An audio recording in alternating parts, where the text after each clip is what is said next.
ഇന്ന് വീട്ടിൽ ചൂരയായിരുന്നു മേടിച്ചിട്ടുണ്ടായിരുന്നത്. നമ്മുടെ നെമ്മീൻ ചൂര ഉണ്ടല്ലോ, അതാണ് മേടിച്ചത്. കുറച്ച് കാലമായി ചൂരയൊക്കെ നമ്മൾ വീട്ടിൽ മേടിച്ചിട്ട്. അപ്പോൾ നമ്മളിന്ന് മുളക് കറി വെക്കാമെന്ന് കരുതി.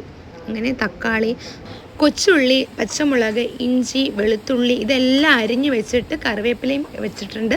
അപ്പം നമ്മുടെ ചൂര കട്ട് ചെയ്തെടുത്തിട്ടുണ്ട്. അപ്പോൾ കറിച്ചട്ടി ചൂടാക്കി എണ്ണ ഒഴിച്ച് കൊടുത്തു. അതിൻ്റെ കൂടെ കുറച്ച് കടുക് ഇട്ട് നമ്മൾ അരിഞ്ഞ് വെച്ചിട്ടുള്ള ചുമന്നുള്ളി ആദ്യം ഇട്ടൊന്ന് വഴറ്റുകയാണ്.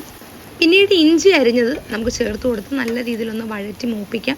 പിന്നെ വെളുത്തുള്ളി, അതിൻ്റെ കൂടെ തന്നെ നമുക്ക് പച്ചമുളക് ഇതെല്ലാം അരിഞ്ഞ് വെച്ചത് മിക്സ് ചെയ്ത് നമ്മളൊന്ന് വഴറ്റിയെടുക്കണം. ലാസ്റ്റാണ് ഞാൻ കറിവേപ്പില ഇട്ടിട്ടുണ്ടായിരുന്നത്, നമ്മൾ ഫസ്റ്റിൽ ഇടുന്നതാണ്.